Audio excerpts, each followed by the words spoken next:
చేరనంటే ఎట్ట పారిపోకే పిట్ట చేరనంటే ఎట్ట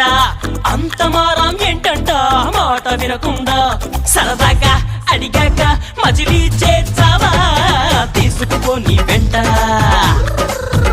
వస్తా తీసుకుపో నీ వెంట